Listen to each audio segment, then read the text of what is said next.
اعوذ باللہ من الشیطان الرجیم بسم اللہ الرحمن الرحیم۔ سورہ نساء کے آیت نمبر 63 کل جو ہے بیان چل رہا تھا عمر رضی اللہ عنہ واقعہ تھا، اسی کے تعلق سے ہے کہ وہ ایک منافق اور یہودی کا فیصلہ لے حضور صلی اللہ علیہ وسلم کے پاس گئے،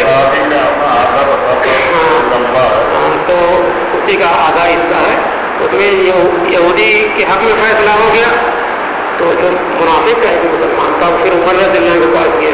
عمر رضی اللہ نے کہا جب ان کو پتا چلا کہ حضور صلی اللہ علیہ وسلم کے پاس سے فیصلہ کرا کے آئے ہیں اور مجھ سے فیصلہ کروانا چاہتے ہیں، تو انہوں نے ان کا کام تمام کر دیا، ان کو سخت سے جدا کر دیا۔ پھر عمر رضی اللہ کے اوپر یہ آروپ لگ گیا کہ یہ انہوں نے قتل کیا ہے، اب ان کو ان کی سزا دی جائے۔ پھر اللہ تعالیٰ نے آیت نازل کی، اسی کا کچھ حصہ ہے۔ اولئک الذین یعلم اللہ ما فی قلوبہم، یہ وہ لوگ ہیں جو کچھ ان کے دلوں میں ہے، اللہ اسے جانتا ہے۔ یعنی اللہ تعالیٰ کہہ رہا کہ جو دونوں لوگ تھے، یہ یہودی اور یہ منافق کا ایک مسلمان تھا، منافق تھا، مگر اپنے آپ کو پتا تھا کہ میں مسلمان ہوں، تو اللہ تعالیٰ وہی کہہ رہے ہیں کہ یہ وہ لوگ ہیں جو کچھ ان کے دلوں میں ہے، اللہ اسے جانتا ہے، اور سارے انسانوں کے بارے میں بھی اللہ تعالیٰ جانتا ہے کہ ان کے دلوں میں کیا چل رہا ہے۔ یہ چاہتے مسلمانوں کے دل میں جو چل رہا ہے کہ اپنے پاس کہیں نا کہ وہ چاہتے ہیں کہ بیماری ٹھیک ہو جائے مگر اس کا علاج نہ کرانا پڑے، یعنی اللہ کے رسول کے راستے پہ نہیں چلیں گے اور چاہتے ہیں کہ انعام اوپر سے منصلبہ گر جائے، تو ایسا نہیں ہوگا۔ اللہ تعالیٰ جانتا ہے جو تمہارے دلوں کے اندر ہے۔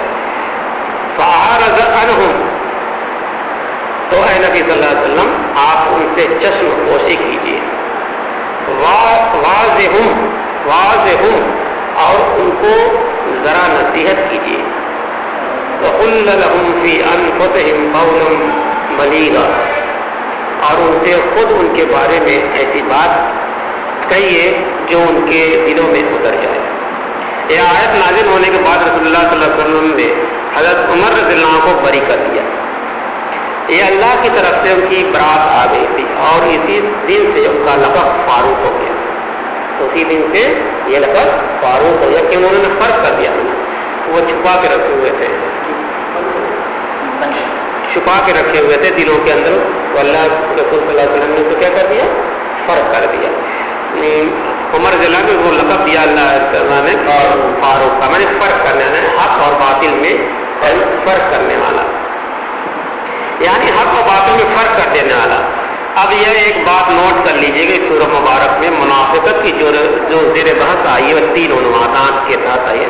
منافقوں پر 3 چیزیں بہت بھاری تھیں، جن میں سے اولین رسول اللہ صلی اللہ علیہ وسلم کی اطاعت تھی، یعنی وہ اللہ کے رسول کی اطاعت نہیں کرنا چاہتے تھے، اور آج مسلمانوں کی بھی اکثریت یہی ہے۔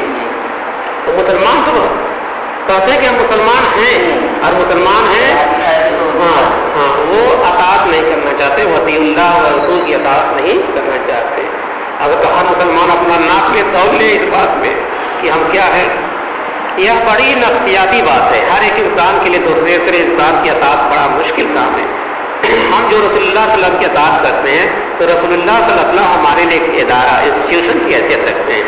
رسول اللہ صلی اللہ علیہ وسلم سختاً ہمارے سامنے موجود نہیں ہے، جبکہ ان کے سامنے رسول اللہ صلی اللہ علیہ وسلم سختاً موجود تھے۔ یہ جب واقعہ ہو تو ان لوگوں کے سامنے اللہ رسول صلی اللہ علیہ وسلم موجود تھے، وہ دیکھتے تھے کہ ان کے بھی 2 ہاتھ ہیں، 2 پاؤں ہیں، 2 آنکھیں ہیں، لہذا بظاہر اپنے جیسے کہ انصاف کی اطاعت ان پر بہت شاق تھی، جیسا کہ جماعتوں میں ہوتا ہے کہ امیر کی اطاعت بہت شاق گزرنی پڑتی ہے۔ یہ بڑا مشکل کام ہے، جیسے بہت لوگ ہیں اسے جماعت کر کے نہیں جو پاتے کسی بھی جماعت کے ساتھ، کیونکہ وہ کسی کا اب حکم ماننا نہیں چاہتے، یعنی امیر کی اطاعت نہیں کرنا چاہتے، جبکہ پیچھے آیت گزر چکی ہے کہ امیر کی اطاعت کرنا ہے اگر وہ جب اللہ کے رسول کے خلاف کوئی کام کرنے کو کہے یا شریعت کے خلاف کوئی بات کہے تب اس کی بات کو نہیں مانیں گے۔ مگر بہت لوگوں کی مشکل کام ہوتا ہے کہ وہ کسی کی بات نہیں مانیں گے، جب کریں گے اپنی منی والی کریں گے۔ امیر کی رائے پر چلنے کے لیے اپنی رائے کو پیچھے ڈالنا پڑتا ہے۔ جو صادق الایمان مسلمان ہوتے ہیں ان کو یقین ہوتا ہے کہ یہ محمد بن عبداللہ نے، جنہیں ہم دیکھ رہے ہیں، جس حقیقت میں محمد رسول اللہ صلی اللہ علیہ وسلم نے، اور ان کی اسی حیثیت میں ان پر ایمان لائے۔ لیکن جن کے دلوں میں یقین تھا کہ کمزور تھا، یقین نہیں تھا یا کمزور تھا، ان کے لیے حضور صلی اللہ علیہ وسلم کی سختی اطاعت بڑی بھاری جبکہ پیچھے آیت گزر چکی ہے کہ جتنے انبیاء رسول آئے انہوں نے اپنی اطاعت نہیں کرائی کہ ہماری بات مانو، وہ جو بھی بات کرتے تھے اور اللہ کی بات کرتے تھے، اللہ کے پیغام کو جانتے تھے. اس لیے پیغمبر کا جو مطلب ہوتا ہے کہ پیغام پہنچانے والا، وہ اللہ کی بات کو بجائے اپنے من سے کوئی بات نہیں کرتے تھے. اس میں بہت صحیح حدیثیں بھی اللہ رسول میں جو بھی میں بات کرتا ہوں وہ اللہ کے حکم سے کرتا ہوں، اللہ کی عزت سے کرتا ہوں، میں اپنے من سے کوئی بات نہیں کرتا ہوں. یہی وجہ کی بات مواقع پر بتاتے تھے کہ یہ جو کچھ کر رہے ہیں اپنے پاس کہہ رہے ہیں، کیوں نہیں کوئی صورت نازل ہو جاتی، کیوں نہیں کوئی آیت نازل ہو جاتی. اور سورہ محمد صلی اللہ علیہ وسلم اسی انداز میں نازل ہوئی. وہ یہ کہتے تھے کہ محمد صلی اللہ علیہ وسلم نے خود اپنی طرف سے اقدام کر دیا. اس پر اللہ نے کہا لو پھر ہم نے قتال کی آیت نازل کر دیتے. دوسری چیز جو ان پر کٹھن تھی وہ قتال ہے، یعنی اللہ کی راہ میں جنگ کے لیے نکلنا. یعنی دوسری بات جو منافق ٹائپ کے مسلمان تھے ان کے لیے دوسری بات بہت مشکل کیا تھی، اللہ کی راہ میں جدوجہد کرنا، جہاد کرنا. ایک ہوتا جہاد سیف اللہ یعنی تلوار کے ساتھ جہاد کرنا، یہ تو سب سے اعلیٰ درجے کا جہاد ہے. ٹھیک، اور مگر اس سے نیچے چھوٹے چھوٹے جہاد ہیں. اپنے نفس کو مارنا، نفس کو مارنا مطلب کہ اللہ اس رسول کے خلاف کوئی کام نہ کرنا، حرام چیز کو حرام سمجھنا، حلال کو حلال سمجھنا، یعنی اپنی من مانی نہیں کرنا. یہ بھی جدوجہد ہے، نفس کے تعلق سے ایک جدوجہد ہے. یعنی اللہ کی راہ میں جنگ کے لیے نکلنا. ان کا حال یہ تھا کہ مرحلہ سخت ہے، جان عزیز ہے. تیسری کٹھن چیز ہجرت تھی. یعنی تیسری جو بات منافق لوگوں کے لیے مشکل تھا، تو ہجرت نہیں کرنا چاہتے، یعنی اپنا گھر بار اپنا مال دولت چھوڑ کر دوسری جگہ جانا نہیں چاہتے تھے. اللہ کے لیے، دین کے لیے، اللہ کے دین کے لیے نہیں جانا چاہتے تھے. یہ تین کام ان کے اوپر بڑا مشکل تھا. اس کا اطلاق منافقین مدینے پر نہیں ہوتا بلکہ اور ارد گرد کے جو منافق تھے ان پر ہوتا تھا. ان کا ذکر بھی آگے آئے گا. ظاہر ہے کہ گھر بار اور خاندان والوں کو چھوڑ کر نکلنا جانا کوئی آسان کام نہیں ہے. اب سب سے پہلے اطاعت رسول کی اہمیت بیان کی جا رہی ہے. وما ارسلنا من رسول الا یطاع باذن اللہ. ہم نے نہیں بھیجا کسی رسول کو مگر اس لیے کہ اس کی اطاعت کی جائے اللہ کے حکم سے. یعنی جب بھی ہم اطاعت کریں گے اللہ کے رسول کی، یعنی ہم اللہ کی اطاعت کریں گے. کیا کہیں گے؟ اللہ کے. پیچھے ہم نے بات بتا دی تھی کہ جب بھی کوئی نبی، کوئی رسول، کوئی پیغمبر جو بھی کوئی بات کرتا تھا وہ اللہ کی بات کو آپ تک پہنچاتا تھا. نبی اور رسول ایک ذریعہ ہوتے ہیں، اللہ کی بات کی پہنچانے کا ایک ذریعہ ہوتے ہیں. وَلَوْ أَنَّهُمْ إِذْ ظَلَمُوا أَنفُسَهُمْ جَاءُوكَ. اور اگر وہ جب کی انہوں نے اپنی جانوں پر ظلم کیا تھا، آپ کی خدمت میں حاضر ہو جاتے. فَاسْتَغْفِرُ اللَّهَ وَاسْتَغْفَرْ لَهُمْ الرَّسُولُ. اور اللہ سے استغفار کرتے اور رسول بھی ان کے لیے استغفار کرتے. لَوَجَدُوا اللَّهَ تَوَّابًا رَحِيمًا. تو یقیناً اللہ کو بڑا توبہ قبول فرمانے والا ہے. تو یقیناً اللہ کو بڑا توبہ قبول فرمانے والا اور رحم کرنے والا پاتے. یعنی جب کوئی اللہ کے رسول کی بات کو مانتا اور اپنی جانوں پر ظلم نہیں کرتا اور آپ کی خدمت میں یعنی رسول کی خدمت میں حاضر ہوتا تو اللہ تعالیٰ ان کی توبہ کو کیا کرتا؟ قبول فرما دیتا. کیونکہ اللہ تعالیٰ توبہ قبول فرمانے والے رحمان ہے، رحیم ہے، اس کا بھی صفت ہے. فلا وربك لا يؤمنون حتى يحكموك فيما شجر بينهم. بس نہیں، آپ کے رب کی قسم یہ ہرگز مومن نہیں ہو سکتے جب تک یہ آپ کو حکم نہ مانے ان تمام معاملات میں جو مابین پیدا ہو جائے، جو ان کے مابین پیدا ہو جائے.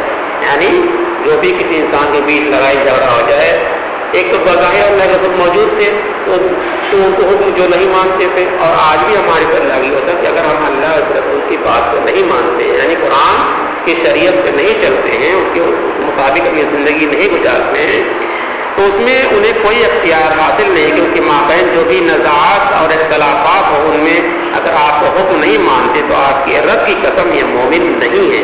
کلام الہی کا دو ٹوک اور پرجلال انداز میں ملاحظہ کیجیے. یعنی ایسے لوگ مومن نہیں ہیں. اور جنت کا وعدہ کس کے لیے ہے؟ مومن کے لیے. ثم لا يجدوا في انفسهم حرجا مما قضيت. پھر جو کچھ آپ فیصلہ کر دیں اس پر اپنے دلوں میں بھی کوئی تنگی محسوس نہ کریں. اگر آپ نے اسلم کا فیصلہ بھی قبول کر لیا لیکن دل کی تنگی اور خطورت کے ساتھ یا تب بھی یہ مومن نہیں ہے.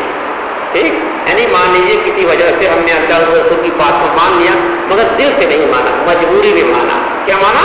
مجبوری مانا، ہنسی خوشی نہیں مانا، یعنی ویلکم نہیں کیا اس بات کا، تو بھی ہم مومن نہیں ہیں. وَسَلِّمُوا تَسْلِيمًا، اور سر تسلیم خم کریں جیسے کہ سر تسلیم خم کرنے کا حق ہے. واضح رہے کہ یہ حکم صرف اللہ کی زندگی تک محمود نہیں تھا بلکہ یہ قیامت تک کے لیے ہے.